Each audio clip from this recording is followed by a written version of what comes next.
The fate is disturbing. Believe it. Okay.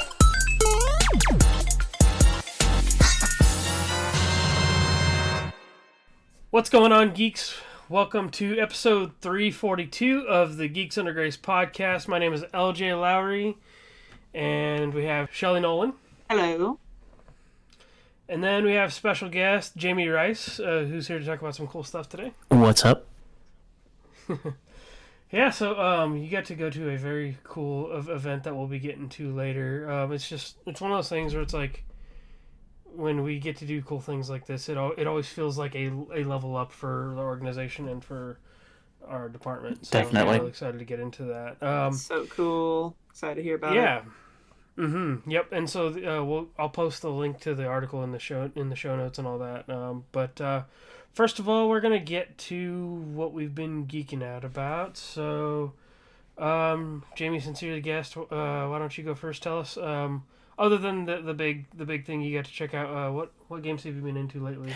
Games lately, even though I am playing it to review it, I've been really, really geeking out about Octopath Traveler 2. Dude, I know. It's so Like, good. it sounds so good. Honestly, it was kind of deja vu for the Jedi Survivor thing, which I'll get into later. But both of them are the case where the sequel didn't do any one thing way better.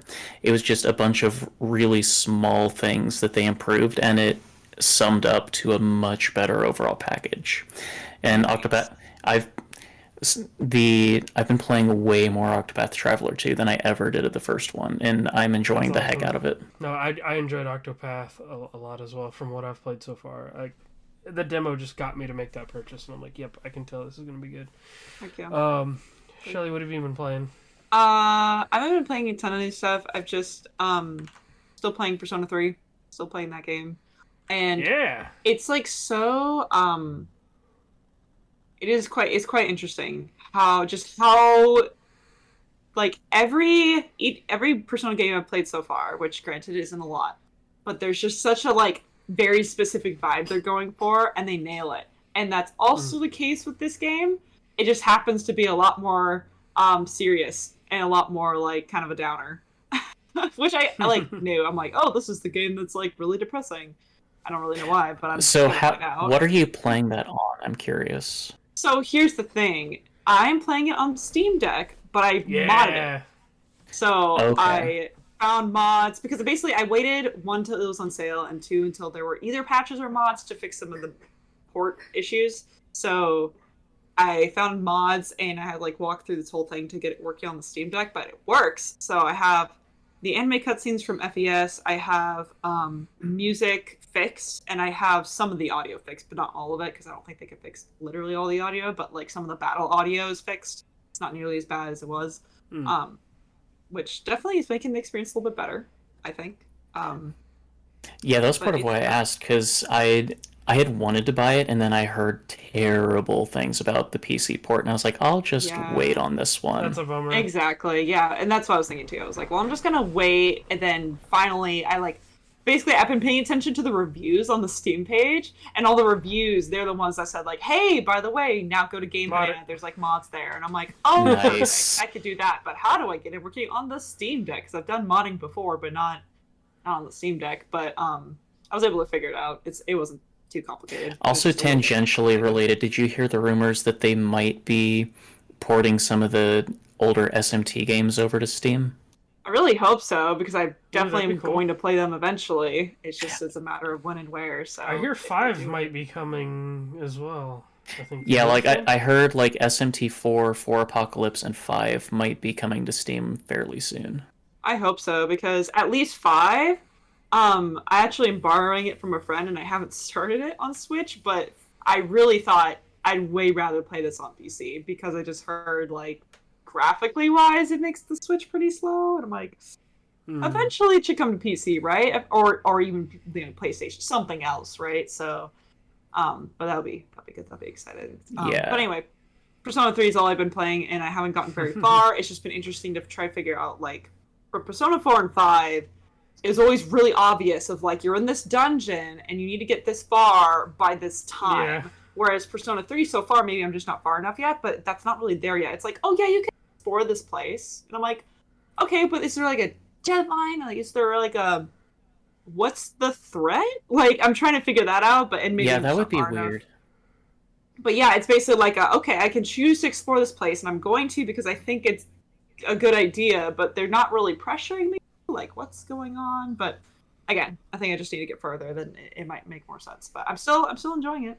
So nice. That's what I'm playing. Also, I think it's cool. We all own a Steam Deck up in here. Let's go, Steam Deck owners. I was playing Castlevania Lords of Shadow and Tekken on it today, and I'm just like, heck yeah. So it feels like some of those games just are made for that thing, even though they're not like super absolutely. Cool. Yeah, it surprises me. The things I've been playing, actually, I've hardly even picked up my PlayStation this week, even though I have Resident Evil 4 Remake. But I've been playing Diablo 3 on my Switch a lot, because 4 is coming out, and I played that open beta, and I'm still been playing that. Did you get the double down at KFC to get the beta, or did you just wait? No, the beta was open. The double down. For 4, but I got to like the second major area, which is like the desert. I forget how long that game's supposed to be, but I put some good time in it. I have a playlist I just throw on when I play it and just grind it out, and it's super fun. That's kind of the games I've been into lately, because the other thing I've been playing is SD Gundam Battle Alliance, which is a game on Game Pass that my brother and I also played the heck out of. But I kept playing after that. Basically, it's like the little chibi style Gundams. Cool. And you go into this like it's almost this like multiverse kind of theme, like kind of like Dragon Ball Xenoverse.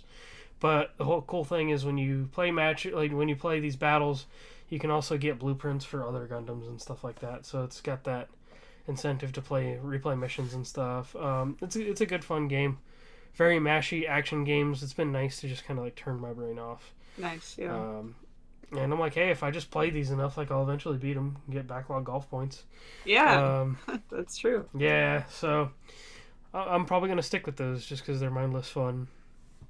But yeah, nothing too crazy for me this week.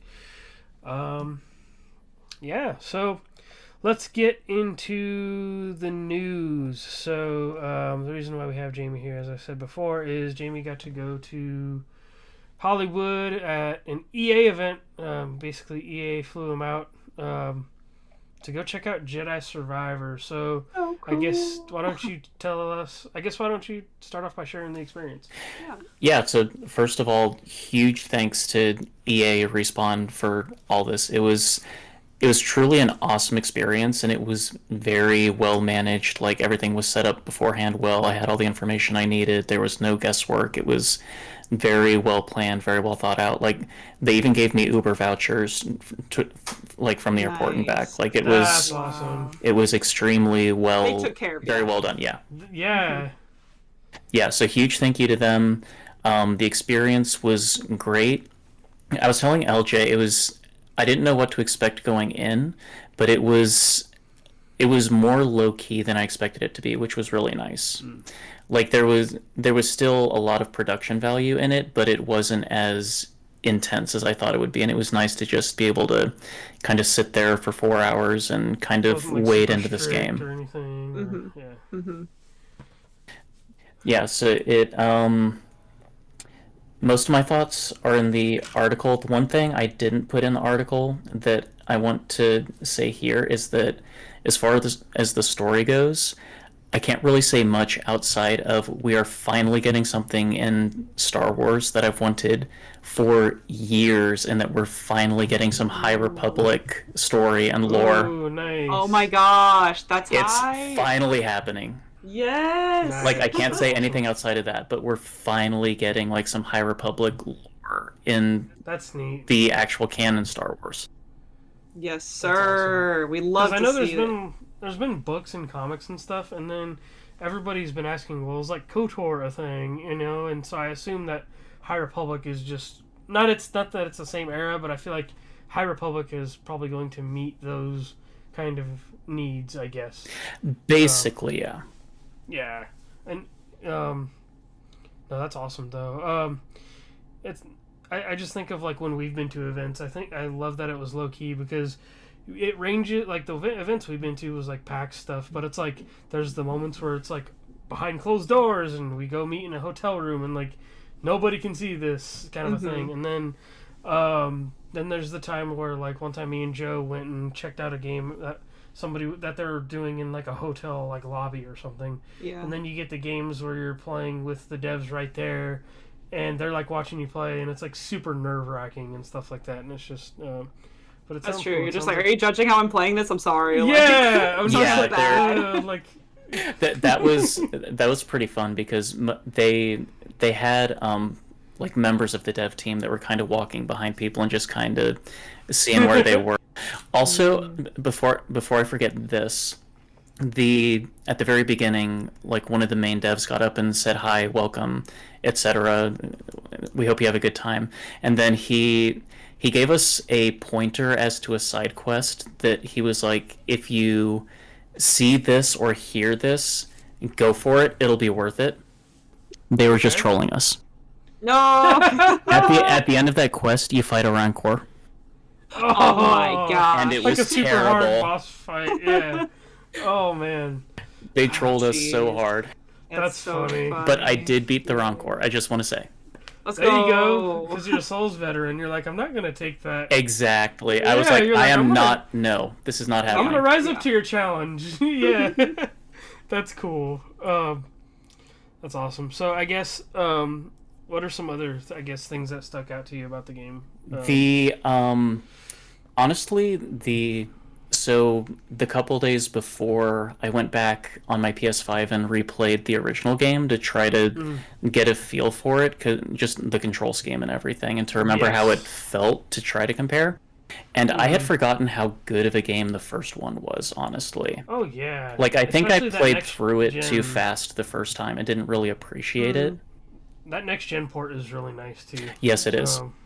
Very pretty. Runs nice. Yeah, so one of the things, so the Jedi Survivor was amazing. I had a small nitpick about something they did in the second game, because something that really annoyed me in the first game with some of the like Uncharted like climbing puzzles that you had to do in the games, like if you jumped onto a scalable surface, whatever, in the first game, you had to jump, then you had to press an additional button to hold on and start climbing, and that killed me so many times because I'd forget which button it was to hang on or something. They removed that in the second game, and I was like, yes, this finally makes sense. But then they added a different stupid thing, because when you get to the top of a ledge, you used to just automatically climb up it. In Jedi Survivor, you have to press an additional button to actually climb over the ledge. Ooh, I wonder if there's gonna be like some kind of peak thing or some kind of. There was to an extent, but I think there was in the first game too. I could be wrong, but It could have been, but I wonder if they're gonna like give you some stealth opportunities or something, and just like here, like just look over that. yeah. So that was a minor annoyance that I had, but the overall it was absolutely amazing. Like I said, kind of like Octopath Traveler 2. The only really big change they made that will be really nice is fast travel between meditation points. Nice. Like, that was a huge change and something that people wanted in the first game anyway. So that was the biggest change. But it was a summation of a bunch of really small, really good changes that just made the overall package feel so much better than the first one. Nice. I think the only other big change that I really noticed was the planets are much more open, and Oh, nice. I say this in my article, but the first the levels in the first game they weren't like on rails Metroidvania levels, but to an extent they were, because backtracking was awkward. Yeah, and there were certain ways you could go. The one planet that we played in Jedi Survivor felt much more like an open world experience. Nice. And then one other thing I called out in my article was the voice acting and the dialogue writing in the second one was insanely good for the hour I played. Awesome. Quick tip for anybody: when you get to play it, on the first planet there are like old battle droids that you have to fight. Oh, And yeah. you sneak up on them a lot of times. Before you attack them, listen to their dialogue. I was dying because they bring back That's a lot of great. the like old like Clone Wars like battle Roger, droid Roger. humor. Oh my gosh, And yes. it was Yeah. like make sure that you listen to the dialogue and make sure it's over before you attack them because it's hilarious. That's awesome. And then the dialogue writing and the voice acting was just insane because That's good. without giving too many spoilers, so the second game is set 5 years after the first game, and everybody's kind of gone their own way at this point, and it's just Cal and BD-01 in the Mantis, and there's a lot of very real human emotions in the story and in the dialogue, and the voice actors nail it. It is so good. That's awesome. I feel like that's a highlight that I don't know if that'll get pointed out in a lot of stuff. But yeah, I also saw one on some gameplay footage the customization. I thought that was cool. Yeah, the customization is way overhauled. There's way more options. And honestly, one of my complaints with the first game was the fact that most of the customizations looked pretty stupid. Ponchos or no poncho. And the poncho made you look super fat and awkward. Yeah. But there's a ton of customization options in Jedi Survivor, which I really didn't play around with them that much because, I mean, it's a demo. I'm not going to be able to keep this progress anyway. But there were a ton of customization options. Nice. And then there were... So in the first game, you had 3 different, like, battle stances you had the single lightsaber, the like double-bladed lightsaber, and then the 2 disjoined lightsabers.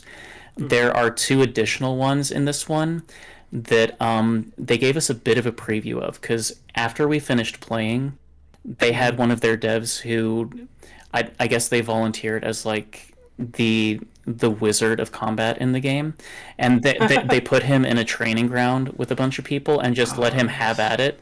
And so the 2 other forms that they have, they told us we could say this, so this is fine. But the crossguard one, thing, right? one of them is like Kylo Ren crossguard lightsaber that's much more of like a 2-handed broadsword stance to lightsaber fighting, and then the other one is a lightsaber and a pistol.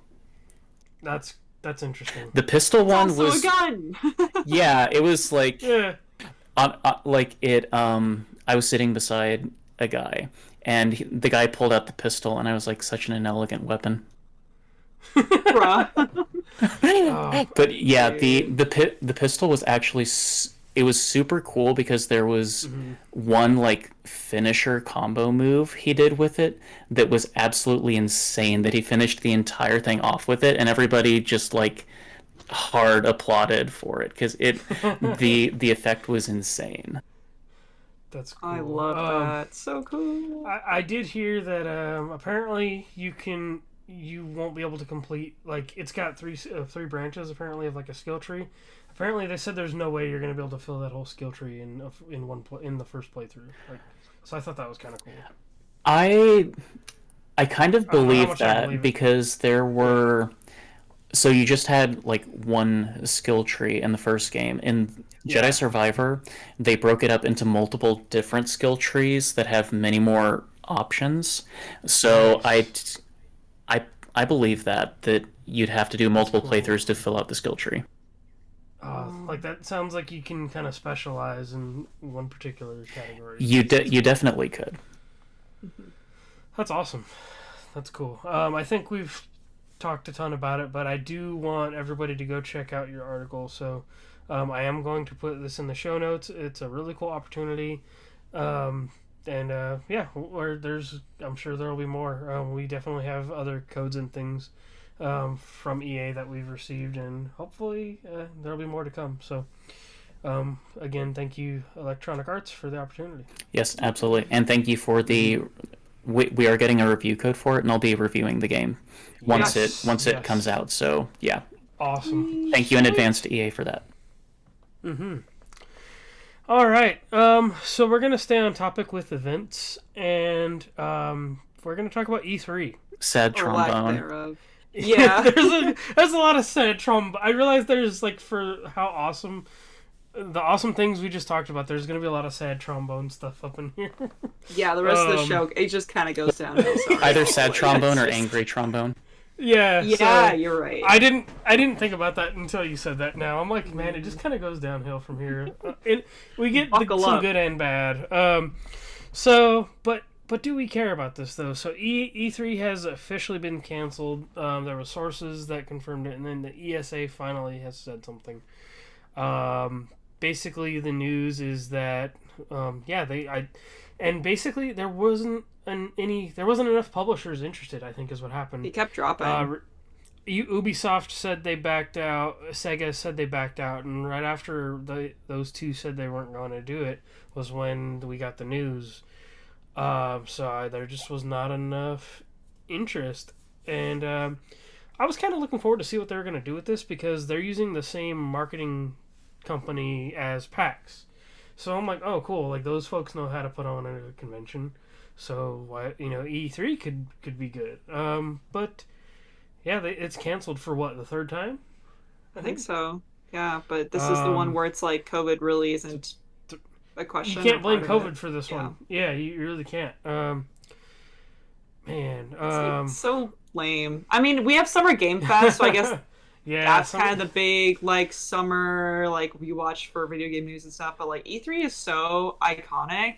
Like, every once in a while, I still like to just, like, go back. It's especially for, like, Nintendo specifically. Like, looking about, like, these old E3 previews, these old E3, like, demos and releases and things. And it's just, like, there's something so, like, magical about E3 specifically, I think. But then everyone was like, no, we're gonna do our own shows. We're gonna do our own directs. We're gonna do our own, like, showcases. That's just not as... I don't think it's as exciting. I kind of like the having everything together, all the publishers together, so you don't really know what's going to happen, but it's always going to be something huge. Yeah, and that's how a lot of journalists and a lot of companies, they meet up with each other with people they haven't seen in years, and it's just like I would look at it as, if Geeks Under Grace made it to E3, which we very well could at this point, I think. But to me, that would be like, we made it, so selfishly, I'm like, kind of sucks that it got canceled. They say they will still work together, these two companies, with future events, and I'm like, we'll see about that. I don't think so. See, I'm gonna take the opposite stance. I really don't care. Yeah, like that's also true. That's gonna be that's gonna be a lukewarm take, but honestly, like, I get why it's sad for people, because it has a history and there's so much culture behind it. But at the same time, it never really impacted me one way or the other personally, and like we're still gonna get something of that same thing. It might just not be the exact E3 package that we get it in. Like Shelley said, they're each gonna go off and do their own individual things at this point. So it's not like we're not gonna get what we got at E3. It's just going to be in a different package. Yeah, and a lot of these companies and publishers, they realize, we can do this ourselves. We don't need the ESA. So I think it's been neat to see those publishers figure that out, and doing events, because if, like, we'll have more events like that EA event that you just went to and stuff like that. Or we'll still have those game demos, but we're gonna. I think there's programs out there where, they have you do virtual desktop in, or whatever program it is, where you're still gonna get to have that interaction. It's definitely not gonna be the same, but we're still gonna have that in some form. I just get annoyed that, like, and Summer Game Fest, like, sure, that's fine, and then, like, them all doing directs, like, sure, that's fine, because then even then, like, you're going to be able, you can tune into what you're going to be interested in already. Oh, yeah. So, like, that makes sense. I think I just get super annoyed that so much of this news is presented during the Video Game Awards. and I just hate award shows. Yeah. And I hate that I have to watch an award show to get so many trailers when back in the day, everything just used to be on E3. So now it's like so many different places you have to pay attention to if you do want all that content. But there's pros and cons. There's definitely pros and cons. I may just be an old person, but I just wait a day after the Game Awards and I just watch all the highlights. Yeah, Yeah, I'm too impatient. It's because we make an event out of it though, usually. So. Yeah, and it is a fun event. I always enjoy that. Yeah, and then I mean it is like because you're definitely not gonna get to catch everything on that Game Awards. Mm-hmm. You know, like there's things you're gonna miss and details. So it's like I do end up watching them again, like all those trailers again afterward, like the next day anyway. I do want to point out lastly that while we're talking about Jeff Keighley, he made a tweet when all that got announced, and he was like, "Oh yeah, like I knew E3 wasn't going to evolve, and was that's like, why why you did should check you- out Summer Game Fest." Why And is I'm you like, worded "Bro, like that's-" that? I'm like, bro, that's kind of like hitting below the belt now. I was like, that's a little dang. bit shady, actually. Yeah. I was like, dang, kick somebody while they're down, why don't you? Mm-hmm. No time like a Yeah. crisis to promote. Yeah, for real. Like, it felt dirty. But yeah. Anyway, that's it for gaming news. We can move on to Movies. what movies we've been watching. So, Shelley, we'll go with you first because I know Jamie and I have seen the same okay. something Oh, yeah. similar. So, That's fine. Yeah, Yeah. I'll talk about it. And I was debating if I want to put this in the TV section, but technically it was a Okay. movie, even if it was released as episodes. But they finally, Okay. and I say finally as if it was a super duper long wait. Really, it was just a couple months, and I'm impatient. But they finally Okay. put the Kaguya-sama movie onto Crunchyroll, and what they did is they Okay. split up into 4 episodes. that's how they did Dragon Ball Z with the couple movies they did with Dragon Ball Super, and I hated it.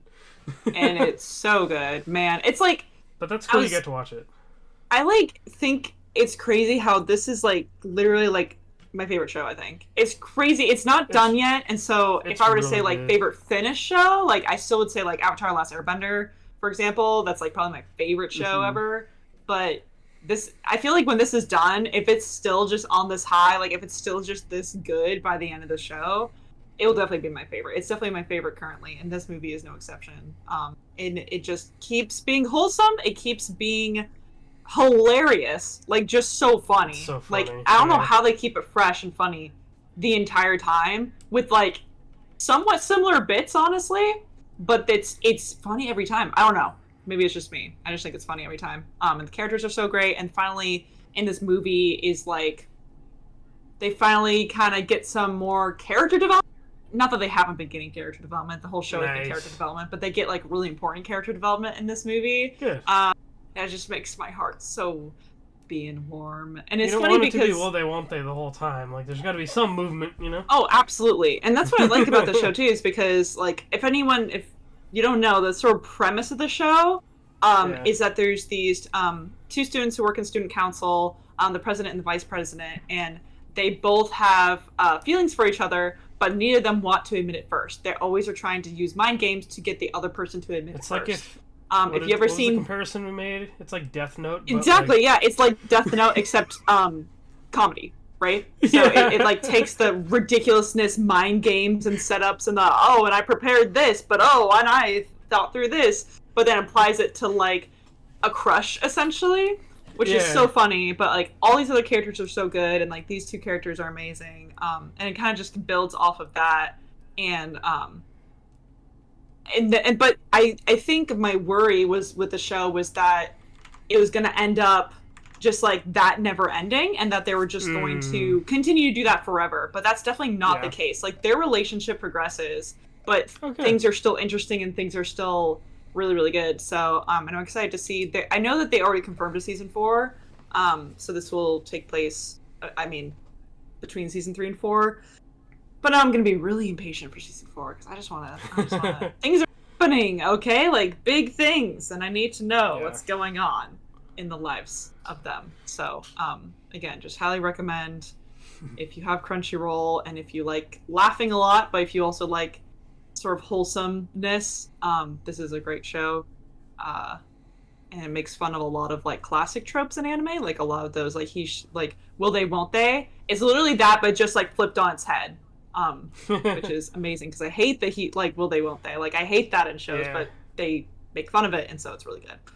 But anyway, so it was very good, and I just want more. And they definitely, like, the animation's already very good with A1 Pictures, but you could tell that they like went hard with the animation on this one. Like, they did all these crazy different like animation styles, and they kept like switching things up and like making things really interesting visually speaking. And I'm just like, oh yeah, this is a movie. So I like that as well. Nice. Yeah, that's what I watched. That's cool. I have seen a few episodes, so I agree. It is really good. And then Jamie, I guess. So you and I both watched the D&D movie. Yes. I totally forgot that was out. So yeah, it came out. Yeah. So share your thoughts first. So I liked it, but I want to preface this because I liked it, but I didn't love it. I thought as a D&D movie, it was very good. As a movie, it was okay. I had issues with it. Yeah. But they did all the D&D things right. I appreciate that it wasn't a bad movie. Like, they did everything right. Everything was accurate to D&D. That was great. Some of the comedy and the dialogue was great. I just kind of had issues with the pacing and some of the story writing. But it was a good movie. I liked it. Yeah, I thought it was good too. There was certain things that, obviously, if you play D&D, like, you're gonna know and you're gonna catch and you're gonna laugh at.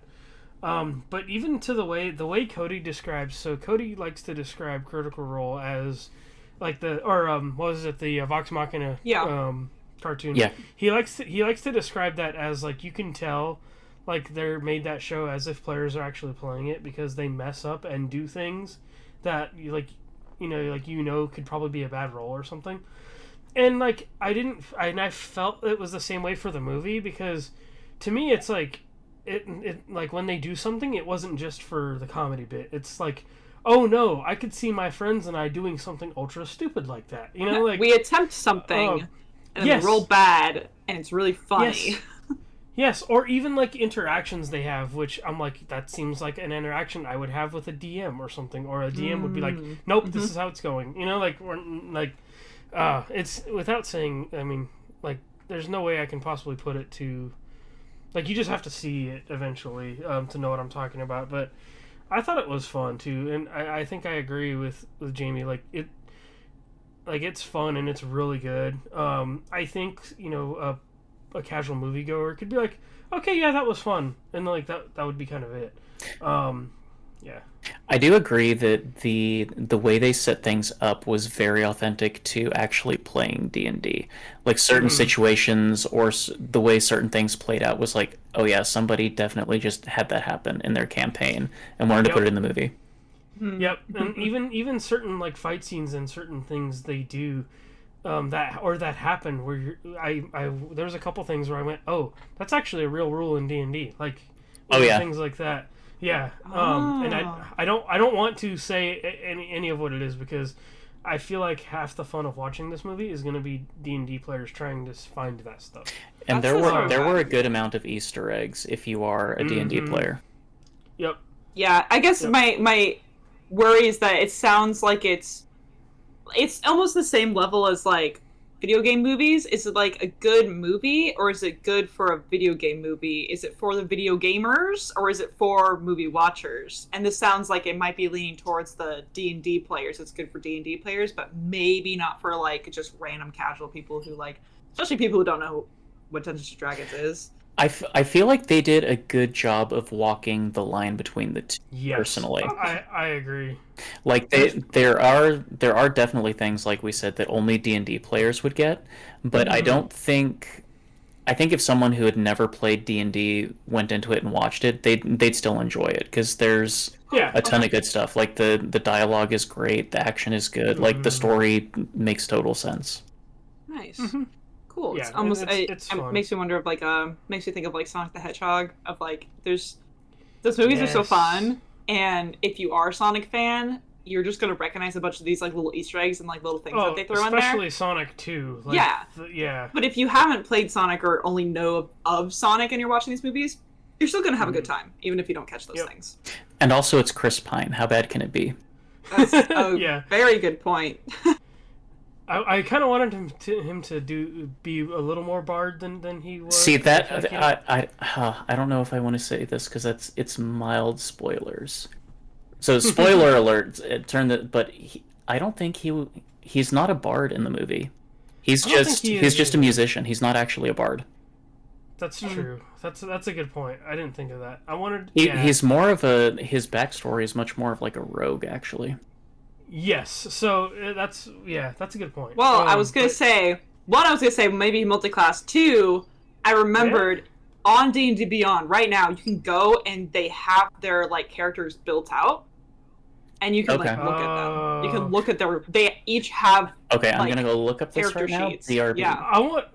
Yeah, I was gonna say I do want to see that for myself. I don't remember how you like. I think if you just look it up though, but they literally have character sheets for each character, and it makes me curious. Like, I don't want to like necessarily spoil myself per se by looking at them first, but I think looking at them after might be kind of fun and be like interesting. Yeah. So like, Jamie has that is a really good point because like I think it is. Yeah, it's solid though. I do have to wonder what the ratio was of people when I went into the theater.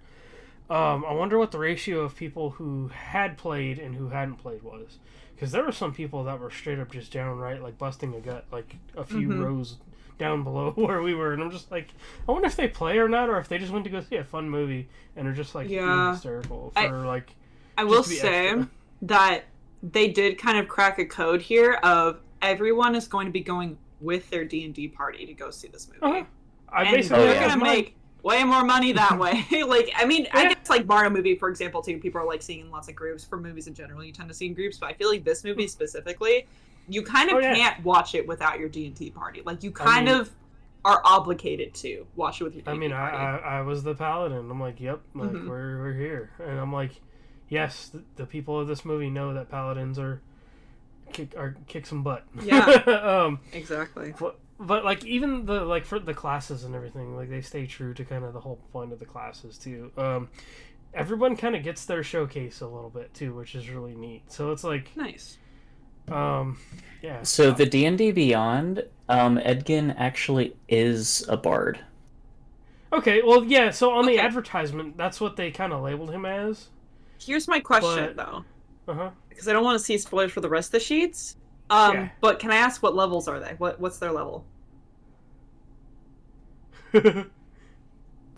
Honestly, these are more like NPC or monster stat blocks. So I don't think they say. I was curious, but that makes sense. Although like, they are at least Edgin is a challenge level 5. Oh, seriously? So you can like.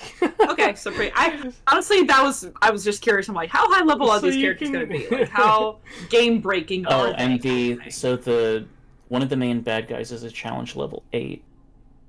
So you can literally just put them in your campaign. I think that's funnier. I do think that's pretty funny. That's more clever than making just character sheets. And the other villain is a challenge level 15.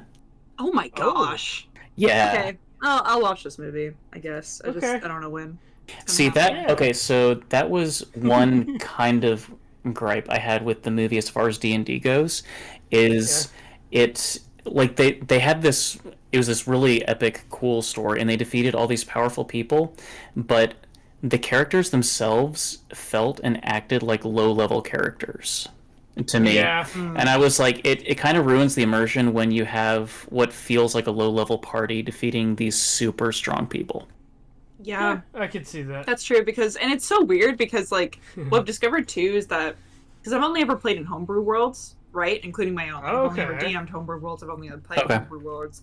And those worlds, it's always like once you reach like above level 8, you're gonna be some of the strongest people like in the land. Like there's going to be some other people who are like higher level, But there's no like level 20s. Like if you're gonna reach level 20, you're gonna be like God, kind of. I've heard it's rare for a lot of people to even go to level 20 in campaigns. Yeah, but then of course there's also a lot of like actual D&D like official stuff where magic is way more prominent. Levels are way higher. Just generally speaking, a lot more stuff's going on. People are just generally stronger. So.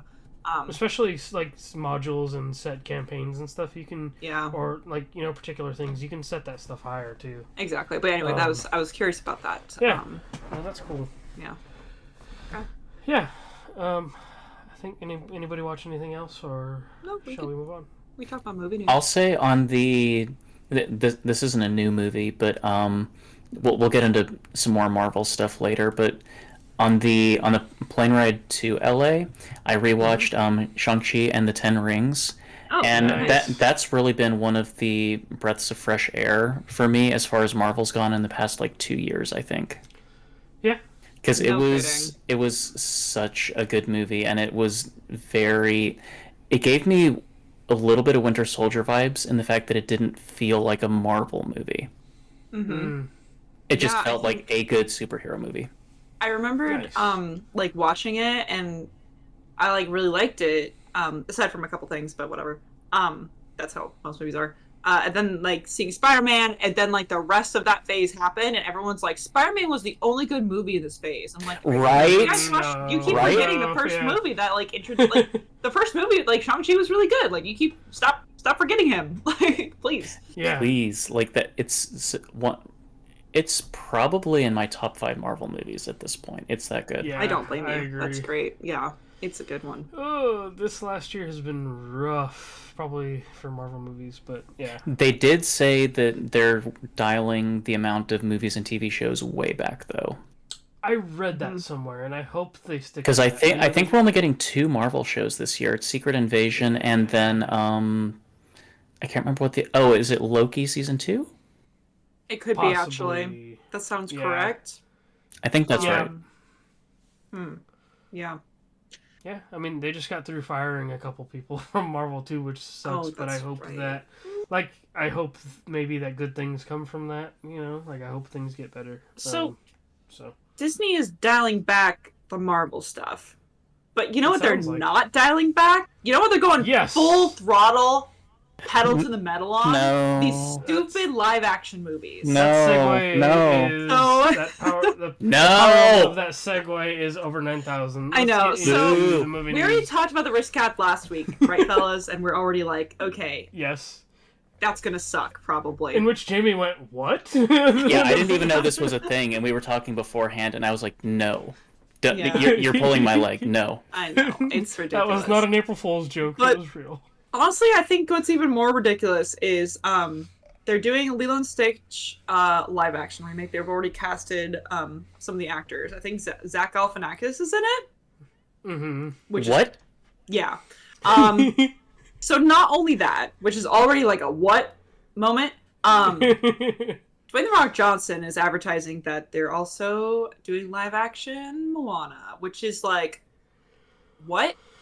Oh, that's like, A, what? B, that's way too soon. I agree. Like, you can't just be...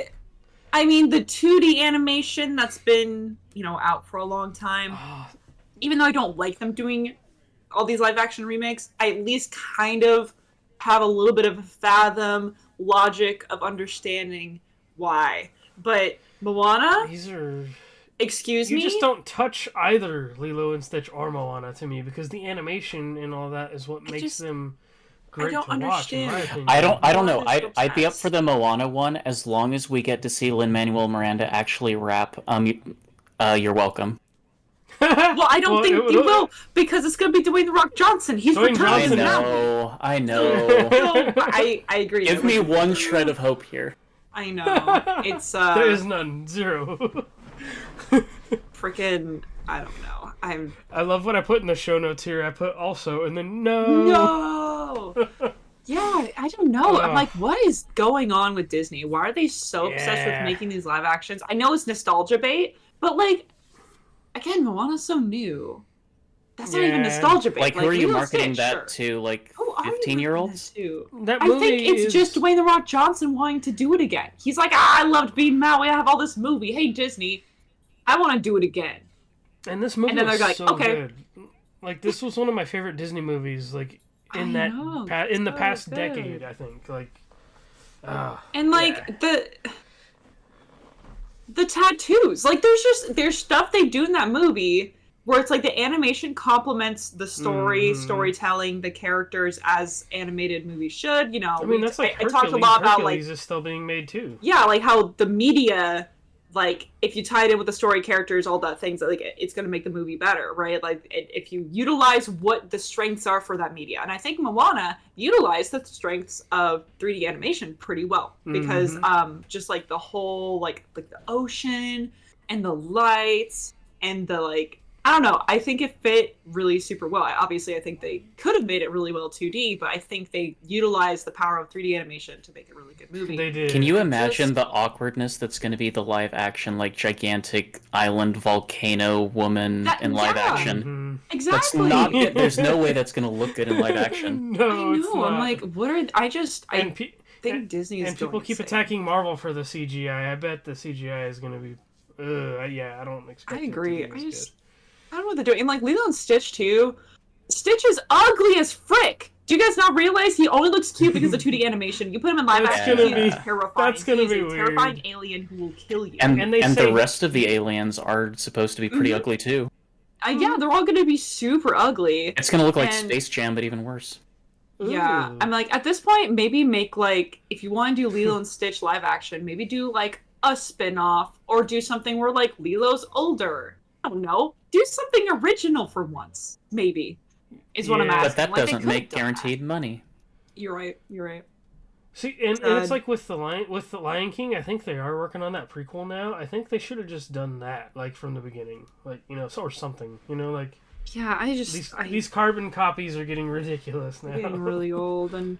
Yeah. Like on one hand, like I just it's hard because like Lilo and Stitch, like I love that movie. They're so good. Both of these movies. Like it's one of my favorite Disney movies. And Moana too, honestly. And so that's why I'm just like, dude, why can't we just respect the originals? The originals are amazing. Why can't we just Yeah. Anyway, we're all collectively losing our minds here. But yes, and it's getting worse. But let's talk about something that I think is a little bit better. Switching over to DC. Whoa! Wait, in that sentence, better, and then to DC in the same sentence. Isn't that crazy? We're at that level. We're at that level with Disney. What a twist! Is better. But we have a trailer for the Blue Beetle, and it looks like a superhero movie. Believe it or not. Fun. Wow. Certainly looks like a superhero movie. It's like the trailer just screams it's a superhero movie. What's his name? The actor, I keep wanting to say Miguel, but no, he plays Miguel. Is it Zola? It's Jolo, I think. Yeah. Mariduena. I was a little weirded out to see George Lopez in the trailer. I was like, wait, was that George Lopez? Yep. He looks so different. If anything, that's the typecast right there is George Lopez. Anything that's got Latinos in it, it's usually him or Antonio Banderas. I guess you have a point. And we don't know that Antonio Banderas won't show up at some point. Dude, he totally could. True. Oh my gosh. Yeah. But anyway, like it looks. Or Machete. It just. Oh, Danny Trejo. Oh yes, him too. Oh yeah. I don't know. It looks fun. It looks good. It looks like it kind of just looks like a superhero coming of age kind of movie. Like it looks like, if anything, it kind of looks like DC's Spider-Man, which can be really good actually. The suit, at least from like the video game stuff I've played and the shows and everything I've seen, that suit is like on point, like super accurate. From what I know about Blue Beetle. Dude, he created the Buster Sword at the end of the movie. And yes, like, or in the trailer, I laughed pretty hard at that. Yeah, and I was like, "Yo, it's a Buster Sword." Or I think somebody else thought it was a Bleach reference or something too. Oh, maybe. Mm-hmm. Yeah, so I don't know, but I think either way, I'm like, yeah, that's cool. The thing I like that I think Marvel should start doing, with the last, I think maybe this trailer and I think something else. But DC has started to include like recommended reading material at the end of their trailers now. Yeah. Oh, really? For comics. So good. Yes. So I That's a think really that cool is idea. super smart. James Gunn already released a list of comics we should be looking at before he does his connected universe stuff. So I think, like, if that's what they're gonna do, I think that's a great way to start things off. Like, The let's rare do- DC dub on that one. Yeah. Yeah, yeah, It's pretty good. yep. I don't really have much more to say about this trailer, though. It really is just like, it looks like exactly what it probably will be. Which, honestly, is more than you could say with Marvel trailers, because they're always lying to you. They're always lying. Disney thinks that they're better than this, and they're not. So, I respect it. I respect it. But we can move on from movies. Yeah, a bit early for that segue because we'll be talking I know. about Gotta talk about TV. Marvel in TV. But anything fun you guys been watching? We'll go with Jamie first. Not really anything. TV. So, Mandalorian, definitely. Yes. Yep. The latest episode was leaps and bounds better than the last couple we've had, and Yeah. one of the last lines at the very end actually gave me chills. Like Yeah. the whole like it's time to retake Mandalore. They're trying I got to do chills. something. Ooh. They're trying to do something, and I think is there only like 2 episodes left? I don't actually know, but I feel like that's right because this was episode 6, I think. Oh, I thought it was like. It's good. I'll be able to binge it soon. I'd have to look. We're getting close though. And also the season finale of Bad Batch was not okay, and I have emotional damage.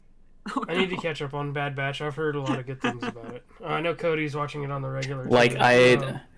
I said this elsewhere a couple of days ago, but I love the new animated Star Wars things because most of the time they're like super lighthearted, whatever, and fun. But when they aim to hit, they don't miss.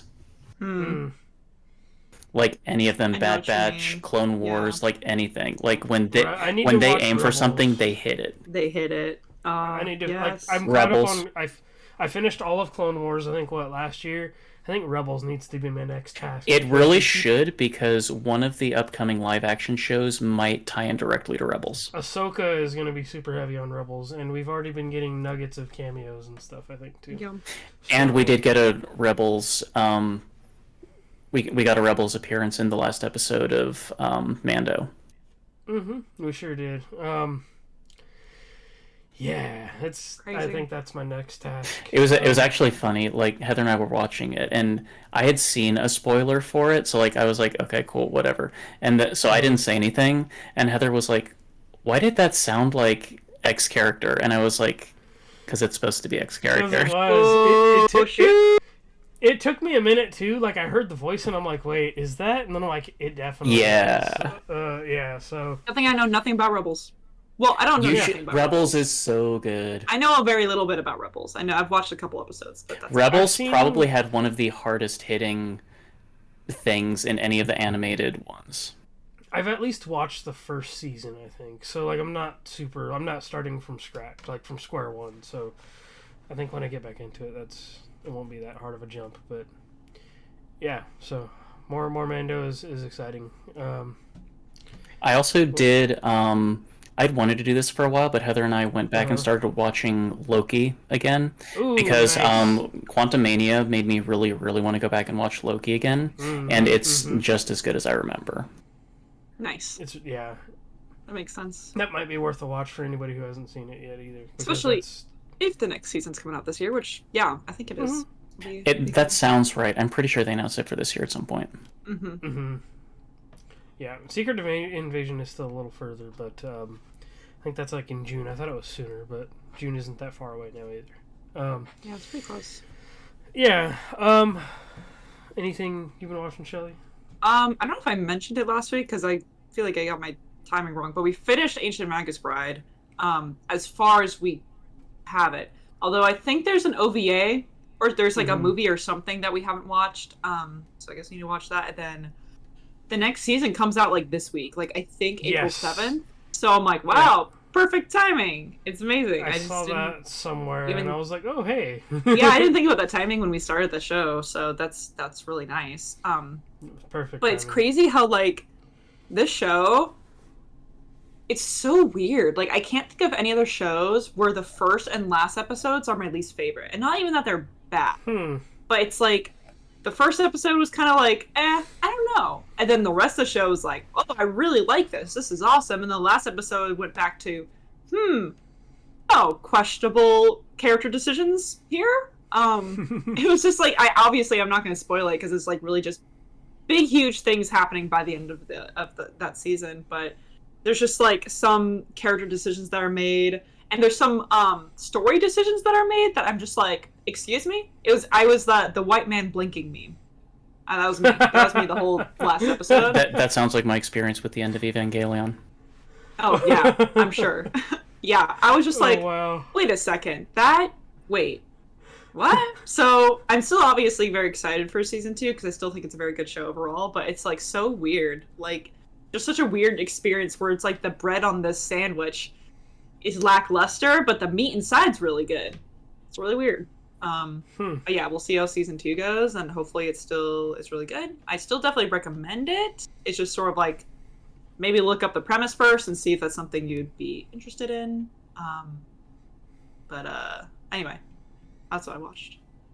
Sweet. The other things I watched other than Mando, I'm watching more. So it's the final season of Ted Lasso. Oh, everyone's talking about Ted Lasso. That show is so wholesome. I don't know. It's kind of weird to say. It's like, it's definitely, obviously, it's heavy on sports, but it's just like, soccer and stuff. But it's so wholesome. I don't really know what else to say. Yeah, it's easily recommended if you have Apple TV. If you don't, that's fine. But it's like, if you ever want to binge, like get like a trial or something, and just binge all 3 seasons. They're on the 3rd season, so really, really good. Jason Sudeikis. I always forget that it's him. Like, that dude just plays that role so well. Easily one of the most wholesome shows, like actual American television shows. It's like, we get wholesome anime. We talk about wholesome anime all the time. We get wholesome anime, but we just don't really get wholesome, like, American television shows like this. Yeah, it's so funny how I feel like everyone IRL all my IRL circles won't shut up about Ted Lasso. They're all like, oh my gosh, Ted Lasso, and I'm like, first of all, that always makes me like not want to watch the show because I just have problems like that. Same. But 2, it's always funny because they're always just like, oh, it's just on Apple TV, as assuming I have Apple TV. Like, so many people have just been like, oh, it's just on Apple TV, as if it's like that's just like a normal thing to have. And I'm like, I'm sorry, what the heck else is on Apple TV? That I should just have There's it? not a lot. There's honestly. not a lot, so I just think that's funny. I'm just like, why does everyone just assume I have Apple TV all the time? Netflix, sure.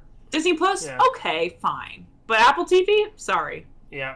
It's like, I forgot there is a 2nd season of Mythic Quest that came out, and I heard that show's very good. I watched the first couple episodes and totally forgot there was a season 2 at one point. I'm like, I should just go back and finish that. But yes, like, that is the one thing. It's like, if you're gonna go grab it for a trial or something, go watch that, and then you can be finished with the trial. Maybe go watch the Tetris movie or something, or I don't know if you really feel the need to. Forgot that was on there too. Yeah, but it's yeah. The other thing I've been watching, which isn't on another awkward platform that not everybody probably has. Well, I guess if you're a Yellowstone fan, you might. But I've been watching Tulsa King on Paramount Plus. Mm-hmm. Sylvester Stallone being an old mob boss. I'm to the point where it's getting like juicier, where things are starting to happen. I feel like half like the season, or at least the first few episodes, was kind of build up, and now we're getting into something where the stakes are kind of being raised, and it's getting interesting finally. So there's only 1 season of that right now, and I imagine I'm not far from finishing it. So gotcha. Yeah, so that's what I've been watching. As my nephew would call those adult shows.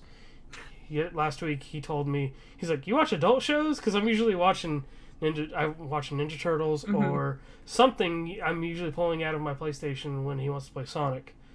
And he's just like, oh, that's like, obviously it's part kid's show or it's animated or something. And I'm like, okay. That reminds me, I guess I could talk about it in the other section, but I also read The Last Ronin. I could talk about that maybe after TV, but I finally read Yeah, that. yeah. Mm-hmm. Because it's not technically any of the others, but Sure, we'll get through. We'll get through the quick TV notes here, Sweet. and then we'll circle back to the Last Ronin.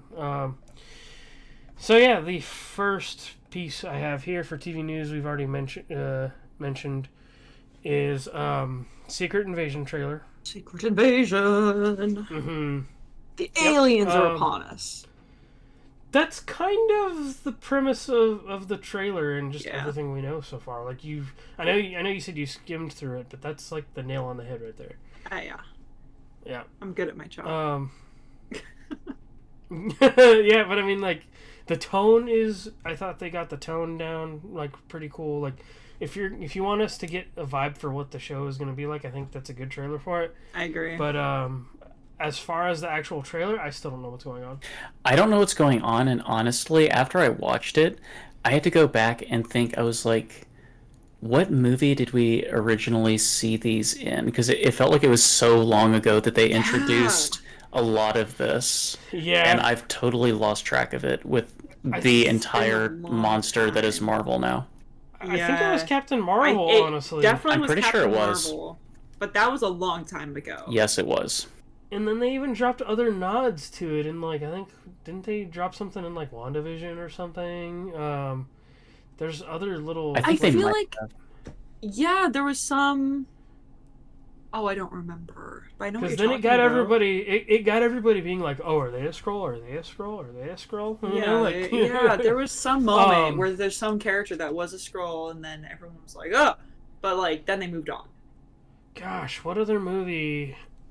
I'm never gonna remember. Because wasn't there like I don't know if it was an end credit scene where was it Nick Fury or Maria Hill or somebody that ended up like changing into a scroll? Yes, and then it pans to Nick Fury. He's like on the beach, or he was on the beach, and then it pans to him walking, and he's in the spaceship or something. Like they pull like they pull like a weird little thing where it looks like he's relaxing, but then he's not, or vice versa. It's in my head. I'm trying to remember what movies or shows those were in. It wasn't in credit scene, but I don't remember which movie. At this point, it's such a huge monster of a conglomeration in my head. I don't know what's what There's anymore. no point. Mm-hmm. There's no point in trying to remember. I'm trying to think if part of that was like one of the Spider-Man movies or like I just don't. Yeah. Anyway. Yeah. Yeah. So that's a Secret Invasion trailer for you. Nick Fury doing cool Nick Fury things. Finally. Yeah. If I'm interested in one thing in this show, because again I don't really care about Marvel much anymore, but Nick Fury finally getting his own thing. Like he's been such an important, prominent character, and everyone's like, "Whoa, he's so cool," but we have never been able to see him like actually just do stuff like by himself. And this show, I think, will do that. So that's cool. Mm-hmm. I just need him to say one line, and it's got to be, "We got to get these mother flipping aliens off of this mother flipping planet." Yeah. Oh my goodness. Yeah, that would be hilarious. The first TV MA Marvel show. Yeah, just for that. Just for that one line. That'd be amazing. I mean, we're gonna have the first R-rated Marvel movie, so why not? Oh yeah. Yeah. I mean, we're getting more mature with like Daredevil and stuff coming pretty soon too, which I think the Punisher has been confirmed to be in that. So now I got to go watch Punisher because I never watched that. I didn't either. Too much to catch up on. I kind of got burnt out on like all those shows I really enjoyed, but I got burned out on like the darkness and kind of how hardcore those shows were, I think. But yeah, time to go back and do some watching. The other piece of news I think a lot of geeks are going to be super stoked about is that Netflix is doing a Scott Pilgrim. They call it anime, but I don't know what to call an anime anymore. I'll wait until I hear the studio, basically the animation studio. Yeah, so because then they got the other shows like I think they consider Castlevania an anime or something like that, and I'm just like, which I could see that more. So I guess, but. The whole point of this article is that they revealed that they are getting everybody back from the movie to voice the characters in the show. pretty crazy, actually. That's a stacked cast as it is. And they're all much older, but maybe it doesn't matter. They've done a lot more things too since then. I mean, not that they weren't, I guess, well known back then. But I think of like Chris Evans. Yeah, I saw Chris Evans. I've never seen the Scott Pilgrim movie, to be fair, but I saw Chris Evans on there and like Brie Larson. I'm just like, yes, Brie Larson. What? Like Brandon Routh. What are you guys talking about? Bunch of other, yeah. What? It's a stacked cast. So I think that'll be cool. How long are you going to be able to maintain that cast? Like you gotta. I feel like now you gotta pay some people like to keep those people around. So yeah, they're big money now. I'm curious to see how long that show is gonna go. I've not read the books much at all. I am a fan of the movie. I somehow have like a bunch of Scott Pilgrim stuff. I think I reviewed a tabletop game for the tabletop one time just because I remotely knew what Scott Pilgrim was. Have you played the game? Yes, the video game. Yeah. That seems like up right up your alley. So. And then I have a shirt, and I'm just like, I'm not that huge of a Scott Pilgrim fan, but somehow I have all these things. All this stuff. That's funny. Yeah, maybe it's because it's so referential too. I don't know. Yeah, so I think that's a big win. We're gonna have to see. I'm looking forward to seeing like whatever trailer or something whenever they finally make it. Like you said, animation studio. We're gonna have to see what animation studio is doing it. Yeah, so that's it for TV news. Why don't we? You said you read The Last Ronin. Yeah, so our other geeking out section that we rarely use that we have for this purpose. I finally read The Last Ronin, and it only took me one day because it's pretty short, but it's very good, and it's depressing as well. Yeah.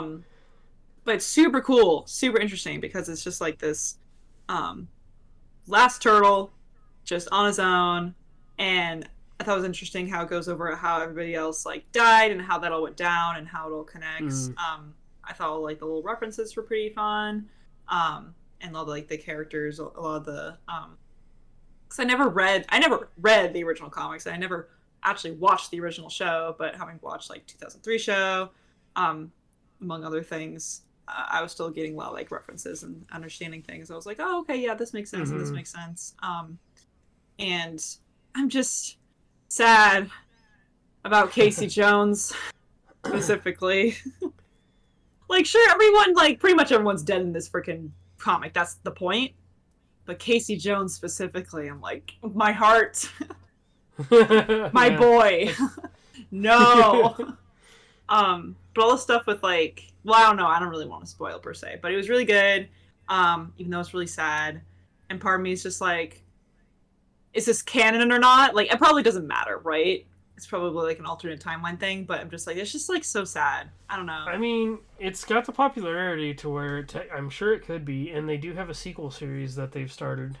Yeah, but also, yeah, I was like inspired to read it because, well, I was going to read it anyway, but then when you're talking about the game, the Last Ronin game going to be coming out at some point. Oh man, I feel like that game's going to be really good. I mean, I hope it is. Already beforehand, I was like, oh, it sounds like it's going to be good. But now after reading it, I'm like, oh, frick. Like, this will be... It's going to be like... It's going to be like, oh, what's that game? Setsuna Sacrifice? Is that what it's called? Where she has, like, ghosts talking to her the whole time? Oh, yes. That's just going to be happening to him, because that's what happens to him, is the other turtle brothers are just talking to him all the time, and he's having to tell him to shut up because they're, like, haunting him. That would be an amazing mechanic to incorporate into that. Yeah, that'd be cool. Oh man. So anyway, it's good. It's short. If you have access to a library, that's how I access all my comics. Is through the library. I would just recommend just sitting down, reading through it. It's quite good. I think it'd be awesome to have it physically, but who knows? Maybe. If you're a Turtles fan, you should definitely read it. Yeah. Anything else you wanted to geek out about before we close, Jamie? No, I'm good. Sweet. Cool. Yep. I think that that's gonna do it for us. Any socials they can the viewers can find you on, Jamie? Honestly, not really. I'm an old person now and don't use socials that much. Yeah. Oh, that's all good. You can find me on the website. Yeah. No. Yeah. So seriously, you can actually literally go like and click on the author's name on the website and go look at like anything they've written. So y'all go check out Jamie's article, and if you want to see any other work he's done, you should be able to find all of that by clicking on his name on that. So it's got all of it. So Sweet. Yeah, do that. And where can they find you, Shelley? It's so funny because I always plug my Twitter even though I'm not using Twitter. But should you need to find me and send me funny memes or something, the Shellshock24 on Twitter is where you can find me. Cool. And then lastly, you can find me under LJ the Paladin on Instagram, Twitter, TikTok, and Twitch. So I'm all over the place, which could be a bad thing. Anyway, keep gaming, keep praying, and God bless. Bye-bye. Peace.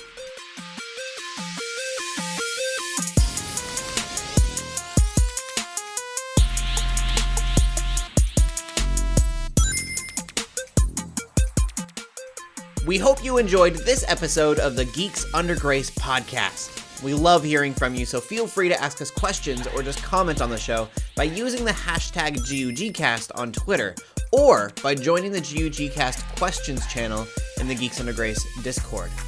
If you like this episode, consider leaving a review or rating of our show on your favorite podcast app. If you want even more Geeks Under Grace, you can always go to geeksundergrace.com. We love you all so much, so thank you for listening.